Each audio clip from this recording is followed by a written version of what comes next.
الدنيا والآخرة توفني مسلما والحكمي بالصالحين رب العالمين والوردقر পবিত্র সময় ইত্যাদি পূর্ব মুহূর্তে আমরা কতিপয় গুণাগার আপনার শাহী দরবারে যখন হাত বাড়িয়েছি দয়া করে মায়া করে আমাদের জিন্দিগির সমস্ত গুণাগুলি আপনি মাফ করুন। ইয়া আল্লাহ আমাদের রোজা তারাবি তাসবিহ তাহমিদ ইত্যাদি সেহরি আপনি কবুল মঞ্জুর করুন।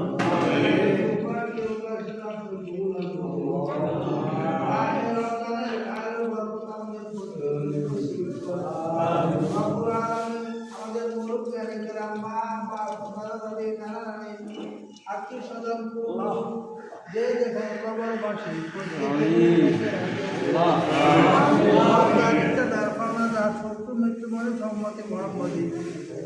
প্রত্যেক কবরবাসীর রূহ কেরা দিয়ে পৌঁছায় কবরবাসীর কবর আযাব কিয়ামত পর্যন্ত নাজাত দিয়ে দেন কবরের মাঝে শান্তির ফয়সালা করে দেন জান্নাতুল ফেরদাউসের মেহমান হিসেবে করে নেন মাহে রমজানের খাতিরে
জীবিত প্রত্যেকের কাজ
আপনার